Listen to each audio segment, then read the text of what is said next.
Hey. All right, we're all set up, buddy. All right, cool. Hey everyone, it's Matty here from DCL Core. Welcome to another conference in Decentraland. We've done quite a few of these. I think this is conference number 5. So thanks for showing up. We're probably going to wait a little bit longer for a few more people to join, but definitely some crowds forming.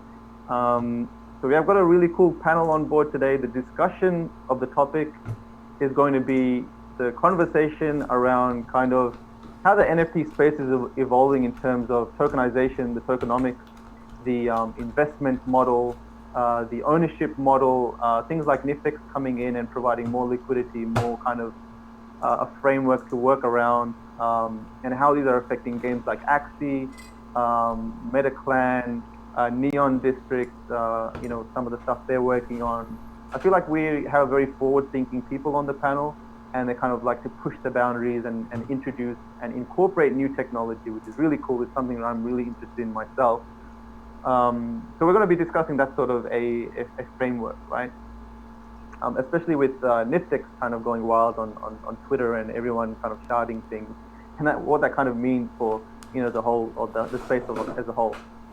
So what I might start to do, and actually, if you can kind of see the hashtag on the banners in the Decentraland Conference Center, it says hashtag DCLBizConference. So if you can, take a picture and put it on Twitter, hashtag DCLBizConference, and I'm gonna give 200 mana for someone I randomly picked from that.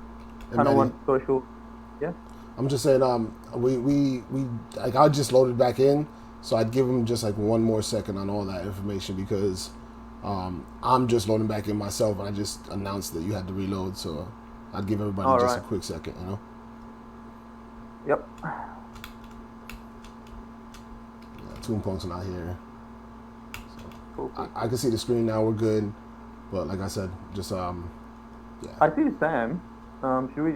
Maybe we should just continue and maybe have you reloaded, Matty? Yeah, I reloaded. I can see everyone. You can see everybody on the screen? All right, cool. Yeah. All right, cool. All right, so we should be able to go now. I just want everybody to kind of be like on the same page. That way we don't have people 5 minutes into it. Yeah. Working for me. So MK says working for me. Guys, can we just quickly test to see if the video is working and the audio is working? Just please type in the comments to let me know. Just say, yes, it's working. I know there's a bit of lag. Do a dance or something. Press 7. Yeah, MK is usually the authority on whether it's working or not. So I think we're in good shape. I see a yes from guess. Okay, cool. Yep. I think we should roll with it. Yep. Yeah. Thanks, man. So just a quick summary again. Like if you want to take some pictures and put it on Twitter and hashtag DCLBizConference, please do so. Share it on your socials. I think the invite link is on the event, or you can just share the link. But yeah, let's jump into it.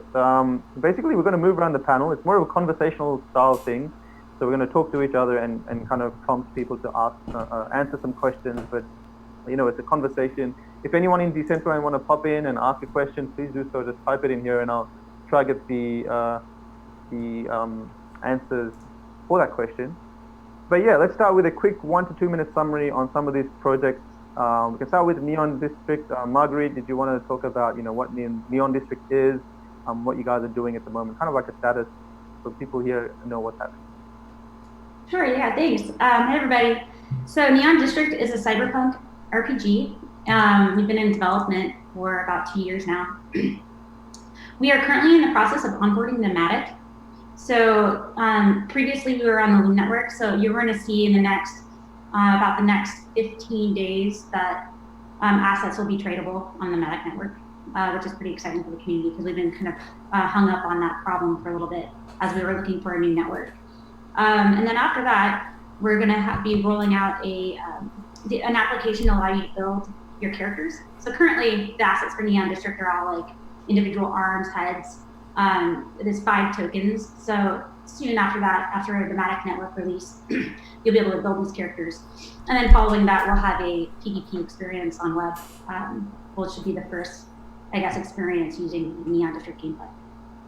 Nice, perfect. Yeah, I've seen Neon District around, and I'm pretty excited to see it launch. And I know gas speed is really killing some of the trading activities. So we're waiting for our savior Matty to come in and save a lot of our projects in terms of transactions. I know with Decentraland, to claim a name, it's 100 mana, but the gas fees is like $10. So yeah, we're waiting for Matty and we'll see what happens. Thanks, Marguerite. So we'll jump to Niftex. Joel and Mark, did you want to give a quick summary and an introduction as to who you guys are and what Niftex is? Yeah, sure. Sure. Hi, everyone. My co-founder, Mark, and I met in 2016. We were working at an early Ethereum startup called Autonomous. We were around when Decentraland did the ICO. Got really excited about, thinking about this immutable world where anyone could build anything. And then in 2019, we started doing serious R&D, initially focused on Decentraland, but very quickly we started looking at NFT markets in general, and especially at why NFT markets are so inefficient. And that's because, ironically, slightly because of the non-fungibility. So we started thinking of ways of, how could those markets be made more efficient, etc. And we kind of set up a thesis that said that it could be done through fractional ownership, which is basically shares in NFTs. And these shares are fungible, and that brings back a lot of stuff that we have in the cryptocurrency markets that make these markets easier to work with, getting in and out. And we started developing the concept. We launched the alpha in May, and approximately 2 months later, we've done about 1,500 ETH in volume, which really blew up when we fractionalized a bunch of really rare Axies, which I think, in-game assets have a great growth story, and we're very excited to see where it goes. But there are also lots of other applications that we can't wait to explore, from governance to, easier access, for people outside the NFT space, etc. So, yeah. Yeah, awesome, man. I definitely resonate with the illiquidity sometimes, just because the NFT ownership is just hard to understand, and for people to just jump into a project and have some sort of a more liquid way of investing through shards and being part of multiple assets, it makes a lot of sense. So thanks for that. Jeff, Axie, we had you in the past, but yeah, real quick, did you want to quickly summarize what Axie is all about and what you guys are doing at the moment? Sure. Yeah, thanks for inviting me, Matty. I'm Jeff, or Jiho, from the Axie team. Yeah, Axie is a fantasy pet game built on Ethereum. You can battle, collect, earn different tokens like DAI, K, and C. And yes, that's basically it. And yeah, excited to be here with some familiar faces. Yeah, thanks, Jeff. Yeah, Axie is something I'm kind of addicted to, and I have to keep deleting and reinstalling because it stops me from doing work sometimes. Bro, Axie is work. Yeah. Way to earn, right? Yeah. Well, it was like a week ago when SLP was, $10 a match. It turned into work for a lot of people around that time. Yeah. MetaClan, so Cooper and Alex. I think Alex is kind of crisscrossing into a bunch of different projects. So we'll let Cooper talk a little bit about MetaClan. So yeah, what's happening with MetaClan, Cooper, and how does it work? What's up, guys? My name's Cooper. So yeah, as I'm just alluding to there, MetaClan's a crypto native esports DAO. So basically, we're looking to just get involved with all these different games that you're seeing on the panel today. And for us, this fractionalized ownership thing is something that we've been talking about since day one. So basically, how can you allow different DAO members to have collective share in all the best assets across every game? So really community first effort. Right now we're really just looking to give people education and guides how to play some of the best games in crypto, and then working closely with the teams that you see here to basically just curate different incentives and really push that needle forward in terms of how all these different players can gain upside that they weren't able to gain before. Nice. Yeah. I am definitely resonating with the whole kind of being incentivized across the board with multiple players. It makes a lot of sense in this industry. Yeah, Alex, I think you made some big moves in the past, so I've seen your name and your work around. Did you want to explain really quickly on how you're involved in the project? I'm involved with quite a few different projects. I've been around the crypto space, crypto gaming for several years. So I've done little bits with quite a few people here, pretty much everyone actually. So part of MetaClan, I am an investor in Axie, and I sold an Axie called Almace. I don't know if I pronounced that right. I've been told I might be getting it wrong. With Gabby through Joel and Mark's Niftex. So I've also done Metaboss and a few other things with Marguerite as well, whose token is also doing really well from the look of it. So my interest is really in it being experimental, trying to find what things are going to work, and I really enjoy all the work that everyone here is doing. Nice, yeah. So you sharded 2 assets, right? I think you were. Was Alamos the first Alamate? Was that the first asset? I've sharded only one. I also own Baus, which is one of the most expensive NFTs. So it's from Neon District, and I was looking at ways to try and shard that in more interesting ways, because sharding is really, really interesting, like fractionalizing an NFT. But I think to take it away from being purely speculative, we need to give those shards value, so some utility. And so talking with Marguerite and also partner Ben about how to do that, and it felt best in the end to time it with some actual release stuff and make sure there was utility at the time, so it can go beyond just let's do it, let's be speculative. I think that works more for art. I think for games we've got to try and bring some utility to these things as well. Otherwise only the very, very, very top end ones are going to be fractionalized, and even then some of those are probably going to struggle unless we start seeing them as art, of course. Yeah, nice. I'd love to dig in more about like what Neon District and yourself are doing in that sense. So that's really cool. It's basically a lot of what this conversation is about. So I think that we just introduced everyone. So what we'll kind of do is, again, it's a conversation, guys. So just jump in if you want to talk, have a conversation with someone else, ask questions, etc. Jeff, I think I might start with you with this question. So kind of explaining, what the historical way of doing things was, a few years ago when I think Axie, like 2.5 years ago, maybe 3 years ago now. I remember when I was exploring the NFT space, it was one of the first, I think it was in the midst of its pre-sale. I remember you could pick like either a beast or a water or a plant Axie, and they were like little eggs. They were really cool. So what was the idea there, or sort of like the idea of, was there an idea of like shared ownership, or was it more so people get Axies and then they traverse the Axie universe with their individual Axies? What was the kind of model you guys had?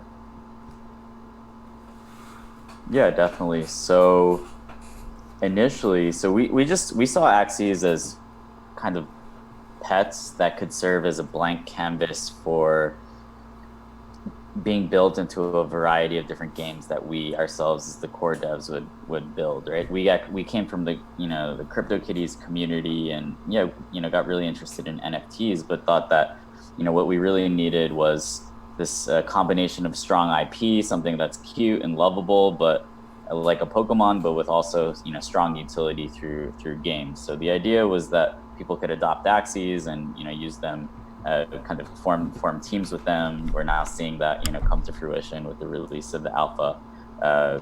So I guess back then the standard way of doing things would be to try and incentivize strong distribution and a strong kind of community. You would kind of set the prices pre-sale kind of low. Actually, the Axie origin pre-sale was kind of an early example of a bonding curve, right? Because every single Axie started at basically like 0, but each one that was bought would increase the price of the next one by a certain amount. I think that was a really interesting way to kind of bootstrap the community and do a pre-sale.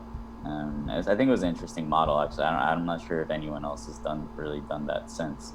I actually remember that. I remember there were different prices, and every time someone bought it, it increased the price by a little bit. Did you find at the end of that, did one Axie type have like more purchases than the other, and did that make it more rare, or the other one's more rare? It's kind of weird how these things work. Yeah, so Beast was really popular. So of the 3 like normal classes, so there were Beast, Plant, and Aquatic, which you could actually adopt, and then Reptile, Bug, and Bird you could actually only get from referrals. So it was an interesting way to kind of also grow that's actually how I found out about the game. Someone was trying to show me their referral link, so I think it worked out. But it's all very experimental, right? Because I don't think, like you said, like I can't think of anyone that's done that sort of in-depth. Like every action's incentivized in that sense. Yeah, I think we generally try and go with new experiments, things that have never been done before. So we saw that Beast was really popular, but then obviously as the price of Beast rose, then people would buy the others. So generally I think the final like price of rolling of an Origin, I think, ended up around 0.41, something like that for all three. How many were bought at the end of that pre-sale? These are all Origin Axies. I think it was like maybe 3,500, 3,600 or something. And then there's a hard cap of 4,088 on them. Yeah. Nice, that's really good. For me, it's kind of nervous running pre-sales because I'm like, oh, what if it doesn't get fully funded, or what if, you know, you only get like 100 people that buy Axies? You know, what do you do with that? Do you grow that community? So for me, I'm just watching how these, you know, all of you guys are kind of working your projects, just being an observer at the moment. It's interesting to see how they work out and you guys evolve and continue to build out projects. Yeah, there were only 200 people in the initial sale, and we now have 5,600 Axie holders. So, I mean, obviously the space was a lot smaller back then, yeah. Yeah. How did you find, and I might jump to Neon District, Marguerite, after this, but how did you kind of find, did you find people, were they incentivized to play the game together? Because I think they had their own Axies, right? So did you find that people worked together to make teams and kind of talk about it in social media about the project as a whole or specific Axie types because they were more invested in them? How did that kind of community energy kind of propagate through players? Sure. So I think generally NFTs, one of the special things about a blockchain game or an NFT-based economy is the interesting incentives that develop between the developer and the community. I think the developers or the core team have to be very cognizant that that relationship can exist and to kind of nurture that and really make the community feel empowered. So I think that we've been very cognizant that community is the number, you know, probably, you know, but aside from, you know, just making a fun game, you know, I think a community is the number one most important aspect. So I think we've always been very cognizant of that and sought to empower them, you know, kind of have fun reward systems for people who make content, you know, meme competitions. And yeah, I think generally, you know, as people accumulate more Axies and things like that, you know, they like to show them off on social media. I think that's part of the charm, or, you know, part of, I think Axie is very, yeah, it's easy to spread because it's something that's cute and can kind of, you know, get people's attention, right? So I think a lot of people are drawn in by the art and then, you know, find out about the gameplay and like love that and meet friends in the community. So I think, yeah, and then it just kind of snowballs there. I also think that the early Axie community are all great role models for and it's because I feel like the genesis is so important for a project because the later community members will see the behaviors and kind of unconsciously absorb the behaviors of the original community members, so that, you know, the fifth generation of users will have some qualities of the first generation of users. You know, I used to be the recruitment chair for my fraternity, and I would see these trends like over time too. So I think it's very important to have a strong kind of starting community, because I think the future generations will you'll see the characteristics of the first generation in those users. So. Yeah, very interesting. Very interesting. Marguerite, did you want to talk about Neon District? I remember the pre-sale, and I actually remember the video, and I think that's the most viral NFT video I've seen in the whole space. It was just really well designed. It was really cool. The battle animation was really awesome, and I think the pre-sale, I remember, got a lot of attention. Everyone that I knew in my circle was talking about that. What was the design of the pre-sale? It seemed like a lot of random based. So like as a player or someone investing in it or buying items, there was an array of things you can get, right? And I remember there was also some sort of key model where it was like the quicker you register, the earlier your opportunity to get like a cool character was, or something like that. It was actually that part of it was pretty new to me. So yeah, did you want to explain like how the pre-sale kind of worked and what worked and what didn't? Yeah, so we did, I guess, identify our initial users. We did that key sale, which you're referring to, and it was broken out into different tiers, and the top 20 were the God keys. And the way it's structured is that these people that have the different tiers will have access to any game release or sale that we do, they'll have first access. And they'll also have Is that an other. ongoing thing? Sorry, Margaret. Was that an ongoing thing? So those keys will have value not just during the pre-sale, but would those have value ongoing into the? Yeah. So Neon District is designed for seasons. So with every season, there'll be another special sale and different assets that will roll out alongside that season. You also in-game have different perks or experiences. So the game application can read what's in your wallet and display or give you other experiences than, let's say, a non-key holder. You could also appear differently and have different effects to your characters. So yeah, there's a lot of fun and potential to do that we can do with the keys. So from there, we did the sale, we did the season 0 sale, and then we launched a season 1 sale, which is just ongoing. It's an ongoing where you can go to the Neon District portal and buy assets. But that was a little more problematic because we had built the transfer gateway to Loom and then found out they were shutting down. So so soon you'll see that kick up again because people have liquidity. So yeah, I guess like the sale was really successful. The season 0 sale raised $150,000 from the sale itself, and then sold the boss character, who's Baus, owned by SillyTuna. The Baus is really a cool character because when we even put that out there, we had the ideas for how is it going to work if, let's say, the owner wants to rent it, be able to loan, and how we're going to design the smart contracts for that. So as we've been having all these ideas, the space has been evolving alongside us as well. So like with Niftex, really excited about shards. We've been joking around with the idea of, not joking around, I'm actually pretty serious about it, having NFTs that you can own shards of, and let's say a customized one, so let's say Baus, or if I come up with my own boss character, that you can own shards of it, and even though it's an ERC20 token, the game application can read that you own that shard, and it will allow you to, let's say, do a summon, like a Guardian summon effect with these different characters, which I think as far as the social aspect of that is really intriguing. So other community members wanted to have specialized in designing who is your cyberpunk superhero and what would that boss look like, or Guardian summon look like. I think that's going to be really neat to play with.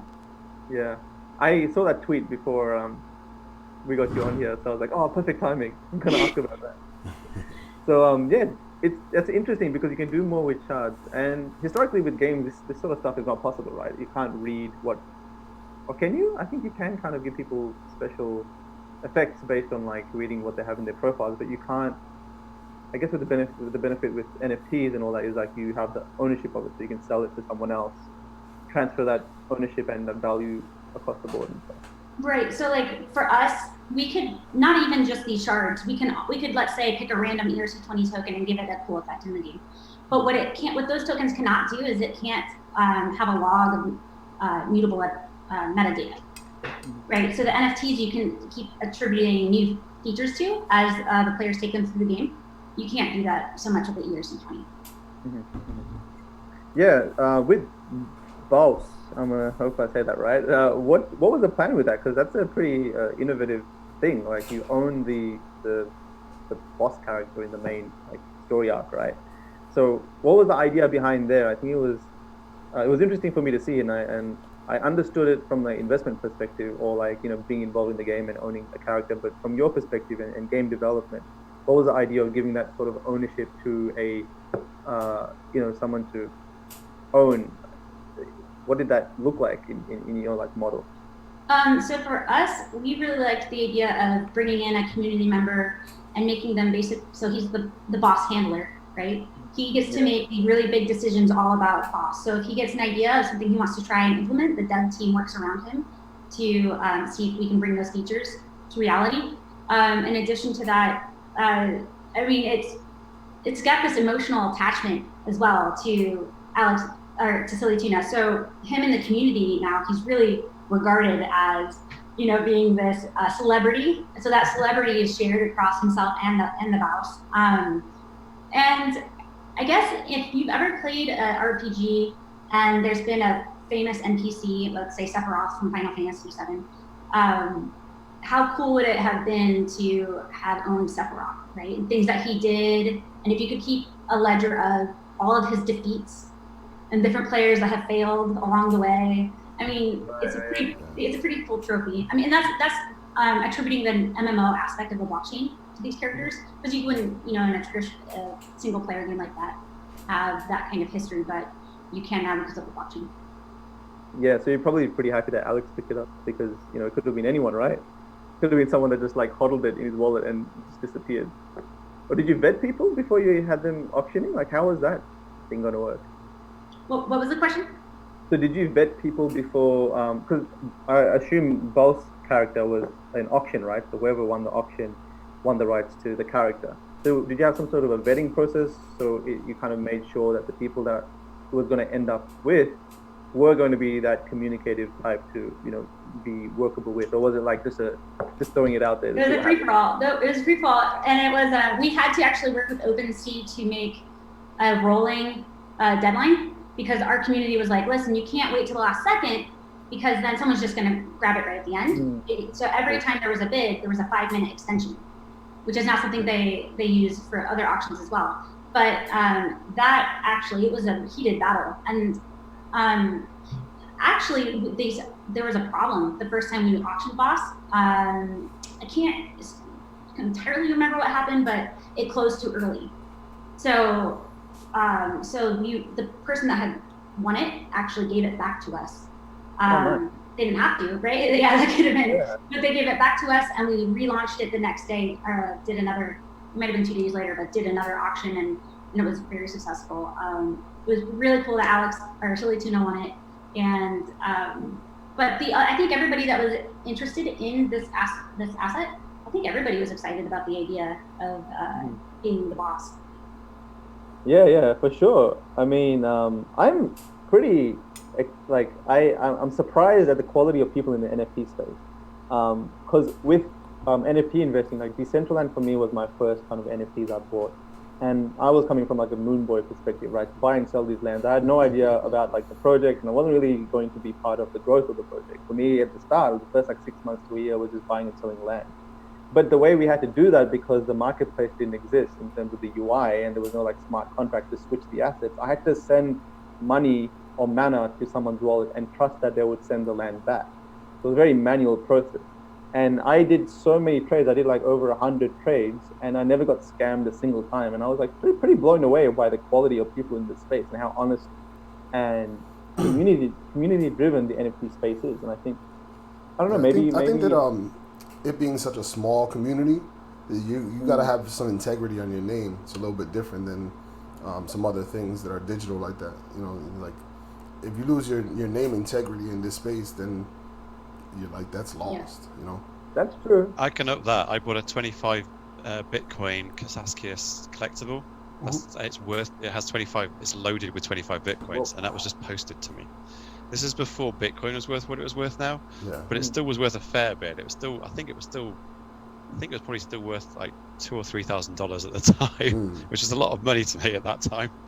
I think that we do have throughout crypto, there are people who are less than trustworthy, but I think the NFT space is, generally speaking, people are pretty well known as well. They, as you say, they do have reputation at stake, and I think that no one wants to lose their reputation for scamming. No. Yeah, especially when you can. Sorry, Margaret.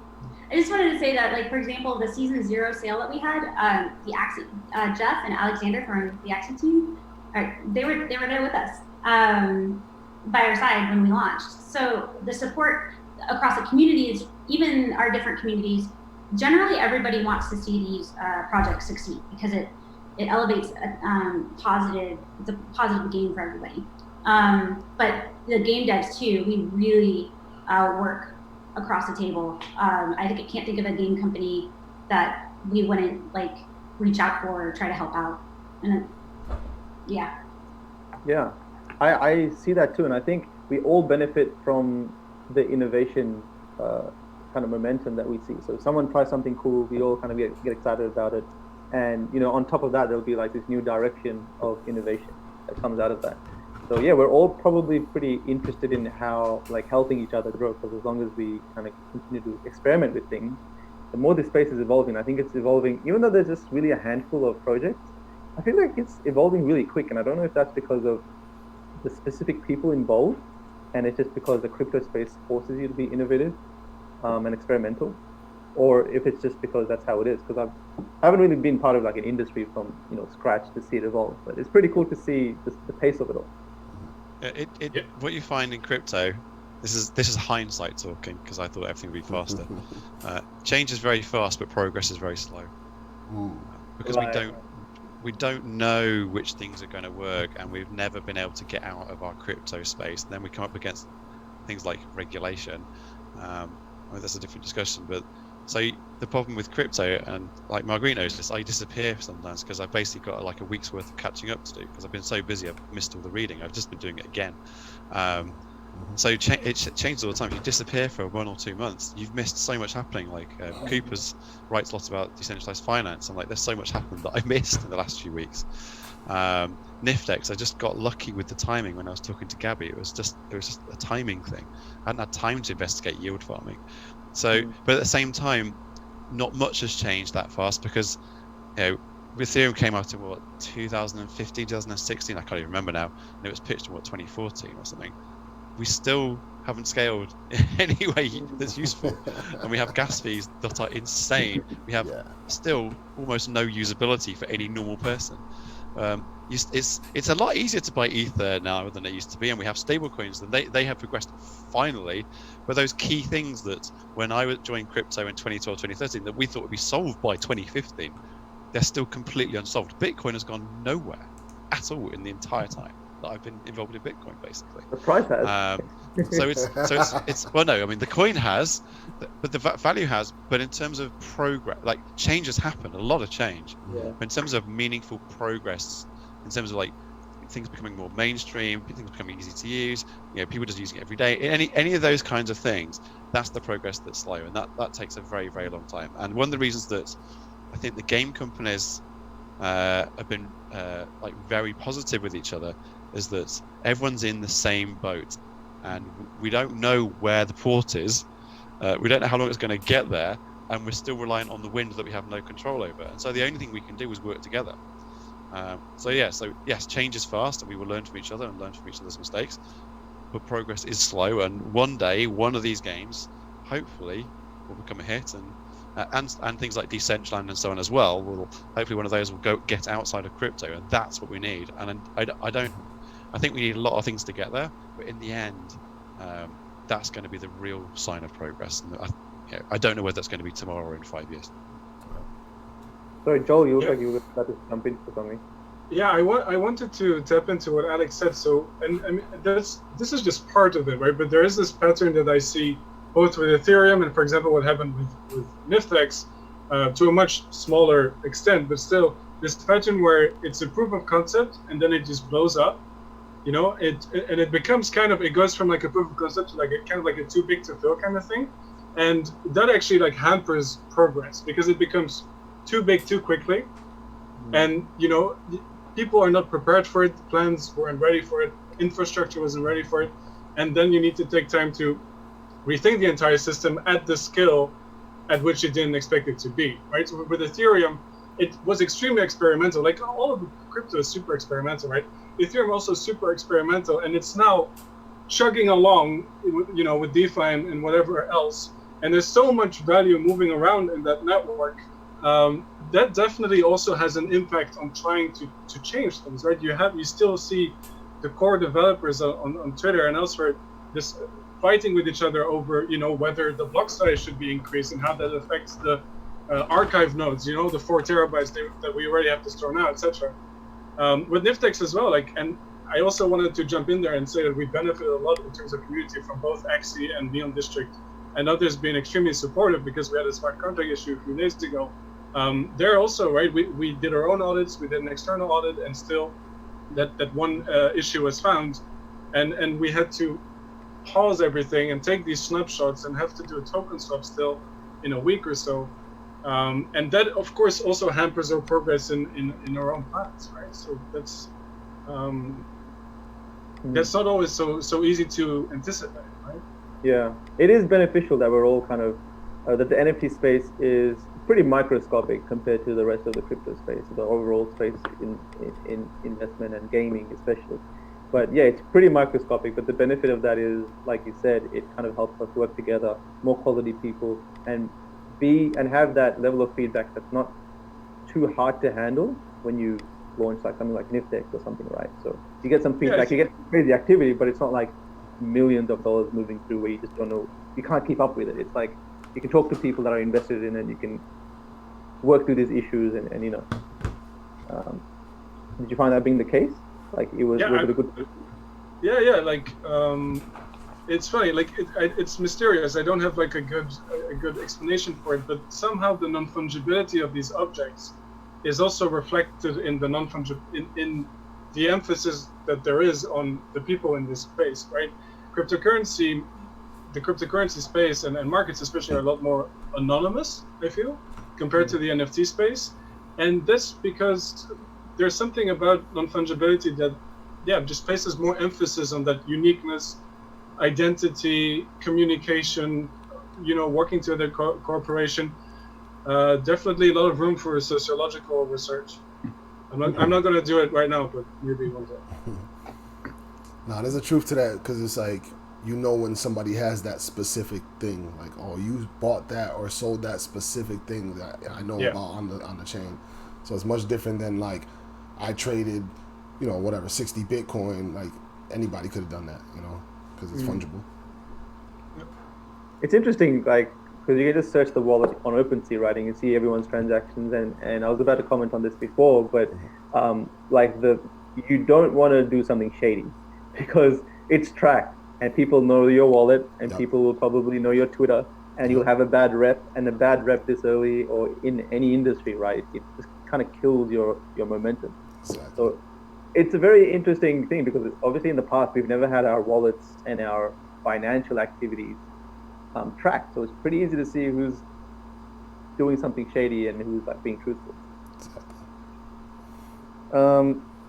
So that's pretty interesting. And again, I feel like we're moving not too fast for the space, but we're innovating a lot quicker than the space can handle. And it's what Alex kind of touched on, right? And it's probably a good thing because it forces change. Like it forces us to find ways around it, and hopefully the platform to kind of tune in and see what they need to change to cater for our NFT industry. Yeah. But and I think to add into that real quick, I think that on the other side of the coin, the fungibility of what we're seeing now with Niftex and shards kind of like enables this governance that we haven't really seen before in the NFT space. The gaming ecosystem has one of the most active communities in Discord I've seen.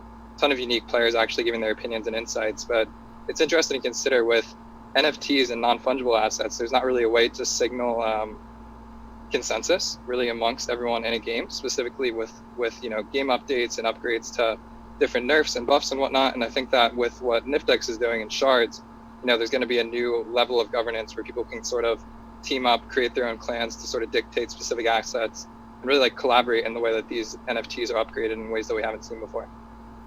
Yeah, I think that with my MetaClan hat on, one of the problems we've seen with MetaClan is gas fees. Like big problem right now. Like all of the DAOs unless they're like a DeFi DAO, it's a real problem because you don't want to do much on chain right now. It's just too expensive. It's not feasible. So everything's kind of paused with the DAOs. But with BAOS, one of the things that I did want to do was I was just going to go and set up an Aragon DAO with that token as a voting token, or a colony DAO with that voting as a token, as a main token, in fact, on that one. And if it wasn't for the gas fees, that's actually what I do as soon as it's minted. But at the moment, it's a bit difficult to do some of those experiments. That it's almost better to do them off chain, but still using those tokens, so you can get the experiments done, and then work out what you need on a decentralized basis. So I kind of think that some of the change in progress we're seeing is almost hampering things now, because like when CryptoKitties killed Ethereum for a bit, I think decentralized finance has been so successful, genuinely successful, in a really good way, that it's hit things like DAOs and games in a way that's not so good for us. And I don't know when that's going to be properly dealt with. But I think that the idea of using those shards as a governance token of some kind around games, bearing in mind that game developers need to retain control, players do not know how to design games. What they know is what they don't like. and that it's just they don't necessarily know the right fix. But having some governance features around it would be really interesting, especially if it can be combined with reputation in some way, which is one of the reasons I like some of the DAO stuff. I think tokens plus reputation become very, very interesting combinations, because if you get a good reputation and you have tokens, then you get to do stuff, whether it's play as bouse or whether it's you get to actually have a vote on where some money is spent, like with players, or how tournaments run. I think that's really, really interesting, because that doesn't affect the game so much, but it actually can really, really affect players. And we know that from what Jeff was saying, that the reputation of their early players and the way they acted and their discourse and so on, that was really, really important for setting the scene. Wouldn't it be great if those players, not just from having Axies, if they had something else that represented their stake in the game in terms of governance and shards and so on, where their reputation mattered, their shards mattered. So I think that's a very interesting experiment yet to be done in that area. I suspect they're just going to be a little slowed by gas. Mm-hmm. Yeah, I think that's kind of interesting too, because like the layer 2 discussion is something that's happening all over Ethereum right now. Everyone's obviously pointing to DeFi as the main use case for that, but as someone who trades all the time, that experience of going off chain with your assets is still like a really big friction point. So I'm kind of curious to hear from both Jeff and Marguerite, on the layer 2 discussion. What's kind of the thought process with making those on-ramps a little bit more composable and sort of like reducing, in some degree, like the silo that happens when you do add a layer 2 component where you have to take assets off chain and can only really interoperate, in that specific game. Yeah, definitely. So I think there are some trade-offs, right? But obviously you want the deposit and withdrawal process to be as smooth as possible. However, right now, our players, they just want to play. They want to play Axie. They want to be able to breed. They want to be able to sell things on the marketplace. They want to be able to trade, and things have actually, like that. The economy is doing quite well right now, but I can only imagine like how the amount of activity that we'd be seeing if with a more frictionless kind of gas environment, etc. So I think there are some trade-offs, but I do think that something I think for now it's worth it, and I do think that the friction of onboarding or depositing and withdrawing will kind of get better over time. So, and I think we'd like to kind of contribute to the advancements around those mechanisms, because we right now the kind of the state of we haven't really actually seen anyone, right? Like nobody is actually, like, no NFT game is actually live on a side chain. Actually, I think like we're using Loom, which obviously has some issues, but it's still like working for us, right? So I think we've kind of gotten tired of just kind of waiting around and waiting for others to kind of do the proof of concept or whatever. Like, so I think so for some context, we're actually building our own sidechain, kind of an application specific sidechain for Axie. And I think we're gonna find out some answers, and I think our community is gonna love it. They've been asking for it ever since we announced it. So I think there's gonna be some new issues to solve, but that's what progress is. So. Yeah. And speaking to that, like I'm sorry, go ahead. Oh, sorry. I was going to say, just with the assets and the different withdrawal functions, it's also possible to have these assets living in different places simultaneously, but wherever they're active, they're locked everywhere else. And then whenever there's a change made, those changes are pushed to all the other assets. Sorry, Franky, were you going to say something? Just on the side, like the community, because I'm in the Axie community, and like it was cool to see when you guys talked, when you guys dropped the announcement about Ronin, and then sat there for I don't know how long, just answering questions, and that was huge. I was going, like, kind of goes to that same like integrity side of things, that you have to have a certain side of kind of integrity. You got somebody just grilling you about decentralization and all this stuff, and you guys are just going every single question, even though it took a long time, and I commend you guys for that. I remember because I don't play Axie. I try not to play it too much, but I guess I do. He says this every time I find him on the battlefield. I always tell Franky I've deleted it, but then I just end up getting matched up with him like the next Literally, day. minutes later. But I've been, well, I haven't done it much recently, but I've been, claiming my Ethereum and communicating with, I guess you guys are still using Loom, right? And it's been pretty good so far. Like, it hasn't caused me many issues. It's pretty quick, relative to what we have at the moment. So, for you guys taking that control, I think introducing Ronin or kind of working on your own sidechain, part of it was kind of just having control of your own fate, right? Like, you just want to make sure that you have something that you can work around and more fine-tuned for your product. Was that kind of the thinking behind that?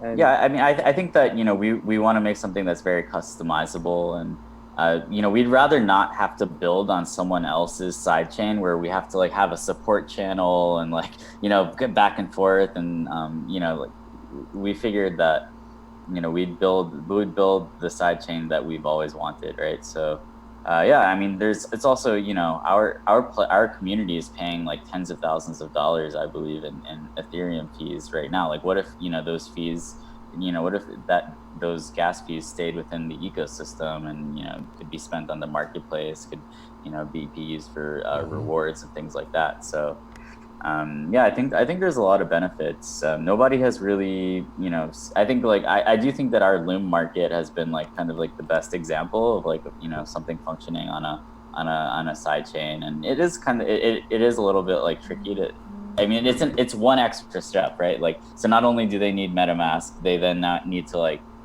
deposit and press a button and try and kind of send their ETH into a black hole, right? So there's a little bit of complexity here, around that step, but yeah, I think things will get better, and I do think that, yeah, I do think that basically a lot of these application specific chains and layer two or side chains are going to be an answer for a lot of NFT products. So yeah, we'll see. There's still a lot of questions to be answered. However, I would also like point out that composability is also, for NFTs and stuff like that, still going to be, there's still going to be questions around that just on Ethereum too, because of the way that ETH2 is structured with shards, right? And inner shard communication. So yeah, I think that we're also going to see, projects that want to just stay on the Ethereum also start to, have to answer or figure out their strategy around questions like that in the future. So, but what we might find with things like Ethereum is that the experience you're having with Loom and constructing a layer 2 network, and like with Matty, that experience might actually inform how we work with shards. So it might well be that NFTs, gaming NFTs, just sit on one particular shard, and that's where most of them go. And certainly game developers are working with each other. So the issue then comes with, well, if all the NFTs are on that shard and then loads of decentralized finances on that shard, how can we sort of hook the two in a way that works? But the flip side of that is the shards will sort of live more dynamically in terms of their cost and scalability. So games can do their own thing without being hampered by decentralized finance and vice versa. And the people who do want to mix the two, they're probably going to be able to do the things in a bit more of a complex way, and we can build the applications to work for them.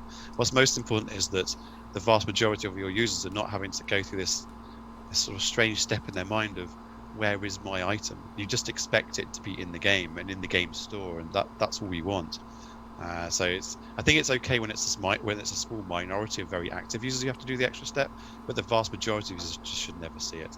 And maybe what we're doing now is going to help inform how we deal with it even on Ethereum in a year or 2 years time, I guess. Yeah, it seems like a fine balance between introducing things to make the process smoother, but also trying to remove these hurdles, right? You don't want more steps. You definitely don't want to add more steps than we already have. We already have MetaMask, gas fees, Ethereum, and then all these things that normally don't really need to deal with. So I'm trying to find this fine balance between, making things smoother, but then not adding more hurdles. I think sorry, go ahead. I was going to say really quick, I'm a big proponent of like the asset and application specific chains. So specifically, like in the case of Jiho and Axie, obviously them taking their destiny into their own hands is great. I think we saw with Augur V1, I had a lot of friends building applications on top of that, and sort of the lack of progress that was made on that protocol like really inhibited them from making progress on their end. So now we've seen projects like Flux moving off chain and people just really trying to kind of like reduce those friction points that come from having to rely on other communities to make progress for them to make the same type of progress. Yeah, we've been very focused on Ethereum. There's some pretty interesting projects that are coming up later this year that do things very, very differently. So Cosmos is entirely based around application chains. I am biased. I am an investor in Cosmos, so I will get that out of the way. But I invested in them because they were taking a different approach. And their stuff will benefit Ethereum and other chains by connecting all of these chains up in different ways. That's what Cosmos's testnet comes out with next month to start that process. Then we've got Polkadot as well, and again, that's from Gavin Wood, who was very, very critical around the Ethereum space. And their approach is different from Cosmos, but again, it's a multi-chain approach, and that's also super, super interesting. And I think those two projects in particular are the strongest when it comes to taking a different approach. There's some others as well that are interesting, but they're more unknown. But I think instead of Ethereum sharding approach, I think those two might be interesting. And it might just be, and my suspicion is, that we'll just find that we do end up with a network of blockchains, and we end up with software and applications and interfaces that are just better at connecting them up, hidden away from users. And the main thing is trying to obfuscate away the costs. Because if you can, even within the Axie interface, it's slightly weird that you have to move your ether and it's over here, and it's easy enough, but it's a bit weird. And what you need to be able to do is go, I've got ether, and then when you want to pay for something in ether or in, say, DAI or a stablecoin on Axie Infinity, you just pay it, and the back end of Axie or whatever tools you use take care of moving it from the ether chain to this chain or that kind of stuff. It needs to be hidden away, and the cost of it needs to be hidden away. That, I think, is what we're going to have to learn. And I think the next year, because of these new technologies coming out and layer 2 starting to use, that's going to teach everyone pretty quickly that we need to obfuscate it away somehow. Mm-hmm. People they need to know if they want to know, Yeah. but then that's it. Yeah, exactly. You wanna. I think we're. Go ahead, Matty. No, Franky, go on. Just on the user side. On the user side, when you got I got a bunch of new guys to crypto on my team, and it's like it would be so much easier on their brain if they didn't know nothing about that and they were just buying stuff, Yeah, definitely, man. And that's the issue I have as well, right? Like I tell someone about these cool projects, and then they want to get involved, and I'm like, well, you got to download MetaMask, and you have to get Ethereum, and let me show you how to transfer Ethereum. And they're like, in their brain, they're probably like, why do I need to do this when I just want to go to a conference or something? Yeah, that's why I wanted to mention Flow, right? Because not necessarily because I find the network interesting, but they're very much focused on lowering that barrier, right? They really want to take the crypto keys to the masses, to the mainstream. Mm-hmm. And, I'm interested in seeing what they come up with, because there may be stuff in there that we can learn from for Ethereum. I think it feels to me, at least personally, quite gated at the moment. So I don't know how much of it really potentially transposes to Ethereum. But if there's someone in the space, that gives priority to user experience for, let's say, normal users, it's probably the CryptoKitty makers. I actually forgot the name. Dapper, right? Dapper. Yeah, Dapper. Yeah. They're doing NBA Top Shot, yeah. Yeah. Yeah. So I think that's gonna be a good experiment coming up soon. Yeah, I think sorry. I want to say something. Sorry, Cooper. You can go ahead. No, go ahead, man. All you. I just wanted to discuss another semi-related issue regarding how to bring the games to the public. As you know that Trust Wallet just disabled dApps on iOS just a week or 2 weeks ago, and if you build games that is backed by blockchain, highly likely you get rejected by the iOS App Store, and by being in that situation, you lose access to a lot of mobile gaming, right? And as you can see, the trend of mobile gaming is going up, whereas the desktop gaming is going down. And I'm not sure how blockchain games can deal with those situations. I know it's just unrelated discussion, but no, it's good. It's an important one, though. To the progress theme that Alex touched on earlier. Yeah, it's a very, very important one, and individual games are dealing with it differently. I think Upland have managed to do some things. I'm actually really, really angry at what Apple have done. Google have done it as well, I think, because not being able to have a dApp browser as a native store thing is a major, major issue. Having said that, there is gradually a push to having less and less going through the store and just having apps which you grab from the web. So Apple have just been very, very slow to make it clear to users they can do it. Like you can go to Safari, there is an option somewhere to pin a site to your phone. It's a very imperfect situation. So I think that will actually end up being the solution, but you're right, it's a major issue, and it's not just mobile devices. I was having in a call earlier, and we were talking about the problems of consoles as well. If we're making games, consoles are also a pretty major source of revenue. And Steam is by far and away the biggest distributor for PC games in the West. Overnight, they could trivially make sure that if you're a blockchain game, you're not on there. We're so reliant on all these different things. But having said that, we've not hit a point where that's the major bottleneck. So it's all true, it's all a problem. But I don't think, it's not like we've got users screaming out, oh, I've just lost all, if we've got tens of thousands of users screaming they've just lost access because of what Apple have done, Apple have to take it more seriously. That's not the situation. It's hundreds of users, if that, in most cases. So it's a problem. We have another problem first, which is to get users.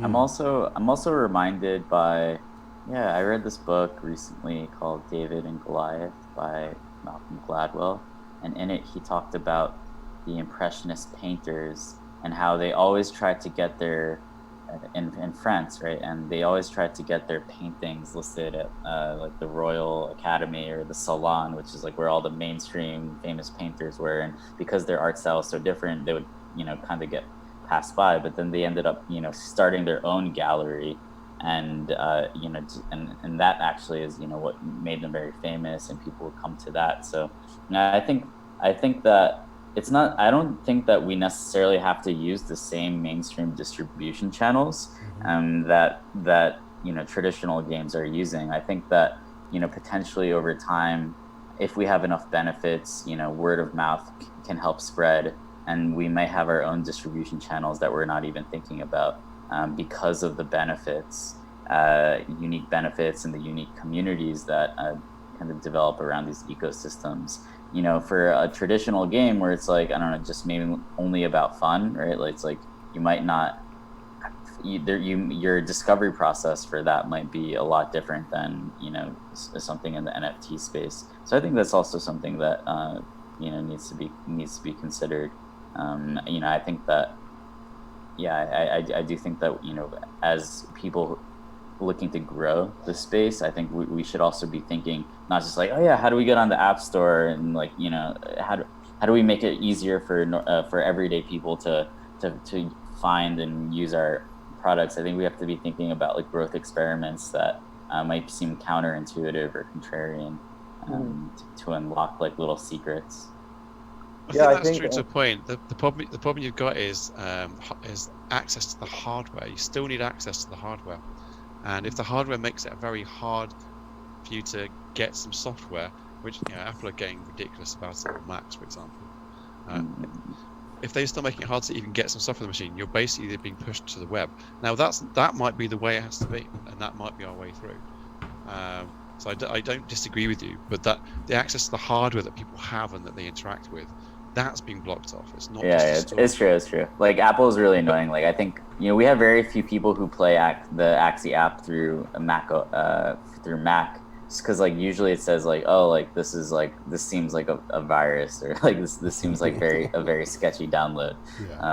So and this is like, I don't know, we haven't found a way to like and get rid of that issue. We can help you with that. Just message me. We'll give you the script and sort that one. We had the same problem. We can help you sort that one. It's a right pain to get right. Okay. But I think it might well be that that things have to be much more through the browser, because that does solve the problem. I see. We're kind of going a little bit over time, but I think we're having an interesting conversation, so I'm going to keep going for another 15 minutes. I hope that's okay. If you guys have to jump off, you're welcome to at any time. But Marguerite, just on the topic of like adoption and I guess like, how do we appeal to people that aren't in this space? And just before I pass it on to you, but I remember I did like some sort of I was trying to do an infographic, but it was really shoddy job on Paint. But I was making circles comparatively of different market caps, and I was showing like the NFT market cap was only a few hundred million. And I guess it was a way to judge the size of the space. Obviously, there's wallets and users and other things we can utilize to do size. But for me, the market cap for NFTs was like 300 million as a whole. And compared to Ethereum, our neighbors, there was it was like 200x or 150x. You know, Ethereum was 200x the size of what the NFT space is, and the whole of the crypto space was like 1,000x. So I think for us, we want to appeal to people outside of crypto and the people around us in the real life, and we were like, you know, we want to kind of make the technology smooth so that they can get into it. But even our own neighbors, which are probably quicker to adopt it than people that don't understand crypto, there's still so much room to scale. So do we need, obviously it'd be good to work on all the hardware and apps and all that kind of stuff, but you know, there's a lot of work we can probably do fine-tuned to these neighboring communities that we can have some sort of a bridge. Absolutely. So, I mean, I think you guys, if you're following me on Twitter, you've seen me get really excited about shards, and that's because it's the first opportunity for us to go from being the NFT niche space and just explode out into the Ethereum space and bring in all of those speculative traders. But the thing that we can do as game developers is provide utility. So the first thing we want to do is look at, okay, what's the lowest hanging fruit for us to show these Ethereum users that this is actual utility. It's not just speculation anymore, and start introducing them to the NFT blockchain game space. So, like, for example, I've made a big deal about like tokenizing myself in order to play with this idea instead of doing it underneath blockade. And what we're doing internally is we're building out really cool Discord features. SillyTuna actually worked on something called Mule, which is if he wants to jump in and talk about it more, but it's a Discord wallet essentially with NFTs, and so a user could distribute across Discord assets. But more than that, we can have other functionalities such as gated tiers, just the entire governance structure, the social structure that you would have in a gaming Discord, as well as reward opportunities. So you could have people streaming in the Discord directly, and then also automated reward systems of earning these tokens that then are applicable across the different ecosystems. And with those governance mechanisms, you can have people even identify where they want to have rewards or new features built. So this microcosm of a ecosystem then funnels into the larger gaming ecosystem. As Jeff was talking about, or Jiho was talking about, capturing more of the everybody's money so that everybody wins. Like this is a new opportunity to really see that happen. Then beyond that, with layer 2 and other solutions and obscuring the blockchain, and how do we get NFTs into people's hands as fast as possible without them realizing that it's an NFT? They think about it as a game asset, and why are they excited about this particular game asset, and why is it different than, let's say, something else? So giving people that is basically magic, because blockchain feels like magic to people that haven't ever interacted with it before. So right away they have to have that experience of, this is something different, this is new. So anyways, yeah, I guess you can see I'm very passionate about community and rewarding people, but I guess I'm really excited about what Niftex is doing. I love that we're just going for it. I mean, we didn't really think, like for my example, tokenizing myself, don't think about it too hard. Let's experiment and play. We have people go break it. In our community, it's a back and forth, but actually that kind of interaction makes us move faster. Mm-hmm. So, and with less, I mean, nobody lost, there was no loss there in that experiment that recently happened. And I'm like, my project is still on track. By selling NFTs, I have pulled together $6,500 in about 2 days so far to back the liquidity of this asset. So it actually already has a pretty great future, just basically out of nothing other than sheer willpower. Nice. Yeah, I definitely resonate with the bigger, broader topic you brought up, in the sense that the bridge that's being created with Niftex, with the ERC20 tokens, that is taking us to our neighboring communities. And it is, crypto is pretty notorious for coming up with projects that sound really cool and making a token that represents nothing. They just make a token that represents the company, has zero utility, and people complain about the utility, right? You see people comment on Reddit and Discord, well, what's the utility of this token? The project's cool, but what the hell do you do with the token? Why does that have value? And you're right, Margaret, in the sense that NFTs and sharding of these NFTs is a really cool way, about how we can show to the world, the crypto world, that these ERC20s have a lot of utility. And governance through being part of the storyline with the case about, and more on that. So. I just wanted to echo what Margaret said.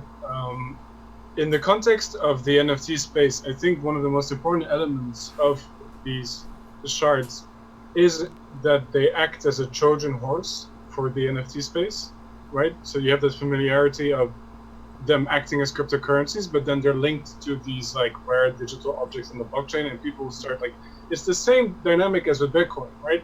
People see the Bitcoin chart and start buying it, Robinhood, etc. And then you sit on that stuff for a while and you start wondering, or you see things, you start paying attention, you see the news, whatever, you start exploring. And then you get into the central bank alternative thing. I don't think it's a coincidence that Satoshi designed this in a way that it was pretty easy to trade. I think it's a pretty solid, maybe the most solid way of bootstrapping things, which is also why we have also, with fractions, initially focused on markets instead of, for example, governance, right? Because money is an enabler. For sure, it has a lot of downsides, but it's an enabler as well. It's a booster, it's a fertilizer, it's a great way of getting attention and converting people, and for it to act also for it to evangelize, right? So that's, I think, a really, really important thing. I really feel like the NFT space, as it is right now, can scale up through what fractions can, through what they can represent. Right now, we only know like a few % of what they could do. I'm not an expert on fractions myself. We just, we saw something that would make sense and that would improve things across like a spectrum of problems. But I'm not pretending I know, exactly everything that this thing is going to be applied for sure. Most of it is completely unknown, and that makes it all the more exciting. Mm-hmm. On that topic, we talked about what we want the industry to do and what we can do with these ERC20s. But the last question I had for the topic was what did you see the community's reaction to shared ownership? What did they want to do? They obviously would have had more interest in that particular asset, right? In the case of Axie and the expensive Axies you guys have. Did you find people working together to try and find more utility for these? What kind of yes, we did. Really so there are actually a lot of examples there. So if just stepping back from game assets to art, there was a really interesting. We did a collab with Xcopy, who produced an artwork that was a variation, something he had created already, and then fractionalized it. And his point was that right now, and this is specifically for art, you can mint 100 editions of your artwork, and you can sell 100 editions. But it doesn't really make sense. If you create something as an artist, that thing is usually unique, right? And the uniqueness has its own charm. And Xcopy's point was, and we didn't even anticipate this ourselves, was that it made a lot more sense to fractionalize one artwork, of which there's one edition, than to create 100 editions of it. It's not the same, it's not the same feeling. It's not the real deal, right? And that is a very specific application for art, where we see that people want to own a part of it, but not necessarily trade it. Secondary market activity for art hasn't been super hot so far, at least. While for Axie, it's a different dynamic where there's definitely some emotional attachment to the game. There is an anticipation of how the game will grow. And there's also the fact that people for the first time can actually partake in the whale game, right? These things, these Axies, if we would have left them as they were, they would have traded hands between big accounts, maybe a few times per year or something. I can't imagine. I mean, Jeff can tell us, but I can imagine something like Almay's trading hands every other day, right? This thing sits around for a bit, and then maybe trades. And so if you look at that volume, it would have maybe done a few hundred ETH volume, in terms of transactions in a year, I think maybe. But now we've done 1,000 ETH for Almay's in 1 week. So there's an entire different scale of volume that's being unlocked that proves that there's an entire range of people that don't have the budgets to, be part of those really rare assets, but that really do want to have a piece of it, right? That there's some kind of spark there, which we're of course very happy to see because it validates, or at least part of our thesis. Yeah. I think the key is finding ways that the regular community can participate as well as the traders, because one of the problems you see at the moment, this is a general finance thing, which Cooper will probably be able to say more about, is as soon as something goes on sale, which could potentially escalate in value, you tend to see someone front running and so on. And these are problems that actually are really damaging to the community, when in fact shards needs to be a benefit to the community. So we might find that in the future we have to do a bit more of what Marguerite's done, which is find other ways to get to bootstrap the shards by selling some on the open market at the like we did with Mace and some of the other things, but also giving some away / selling some to the community as a separate thing. So you can only buy those shards if you, for example, have founder keys, or you're a regular Axie Infinity player. Something that's basically at the moment, the way it's happened is you've just sold 30, 40, 50% or more. I think we're going to have to find better ways to distribute them that are more fair. And in that sense, it's more like the early ICOs, where early ICOs you just sold 90% to whatever price you could get. And I think we're going to have to be more balanced. But instead of it being founders and partners, it's going to be players and community that get those things. And then you're going to have a better balance of owners. I totally agree. Sorry, I just wanted to add that one thing about empowering our community is our community is so talented. Like, I'm sure that's true for everybody, but especially with the Neon District Blockade community, we have people there that can build. And just so expanding Blockade's muscle is going to be so awesome if we can actually pull off making valuable assets in which they're earning money by the contributions they're applying to things we build. I love that idea. That's probably, I think, my biggest dream is being able to cross that bridge. And I feel like we're getting closer. Yeah, it all kind of came about from Niftex, so totally unlocked this part of our thinking where it just broadened this new things we can do with it.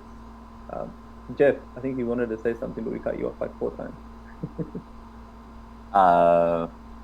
No, I can't remember what I was saying, but yeah, no, I think that the interesting thing is that as Joel was mentioning, is I think when you start to introduce ERC20s, which are on CoinGecko or whatever, people can just look at a chart, right, and see that it's going up. And when you start to bring those properties, right, and that kind of interest into the NFT space, I think that brings a lot of new faces, right? So I think right now the mainstream crypto is 100x bigger than the NFT space. So in order for us to grow really quickly, I don't know. I feel like trying to get mainstream gamers, yes, that's an eventual goal, but I'm not sure if that's the next stepping stone. I think that's maybe kind of an overplayed meme. I think the next step is to why aren't these people who are on Binance interested in NFTs, right?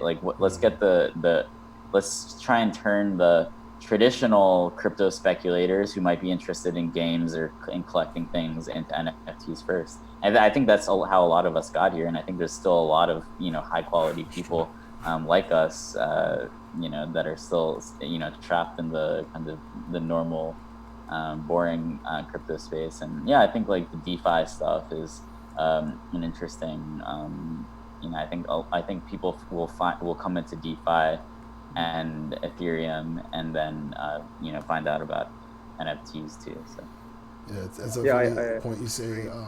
My bad, Matty. But a funny point you said, because we were talking during the Moonshot tournament, and I was like, this is like watching your investment play soccer right now. And we were just like, that's more fun than being on the exchange, So I think that there's a definite a group of people that would like to see their investment do something different than just go up and down on a chart. But on Jeff's point, the community that exists right now in the crypto space, and Jeff is actually 1,000x managed. It's so much, it's so big, we're really microscopic. The NFT space is just so small. It's really a handful of people. But if you think about what the crypto community does, they really just refresh a Blockfolio or they refresh a chart. They look at a chart. That's their language. So that's why SLP resonated so well.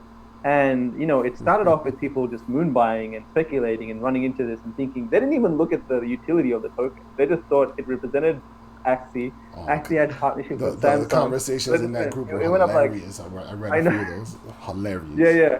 The forum thread's pretty funny. Yeah. But it went up 50x or something, right? But at the end of that, at the end of all that hype, I dump into the Axie Discord every now and then, and I do see people that have been converted to players that have bought Axie.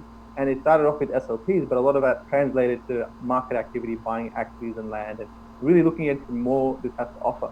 So I actually think I'm of your opinion as well, that the next stepping stone might be the people that are in these areas, because their language is an easy bridge to happen now with ERC20s as well.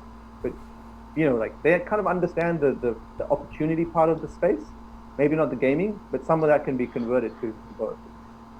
Yeah, and I wouldn't underestimate what Binance is doing in that respect, right? We all have probably very different opinions on Binance in general, but these, for the scale that they have and the power that they have in the general cryptocurrency space, it is still amazing to see them be quite active with NFTs. Mm-hmm. And they're not even using ERC721, they're using 1155, which I guess maybe complicates things a bit for them. Like, for example, we can't shard an NFT.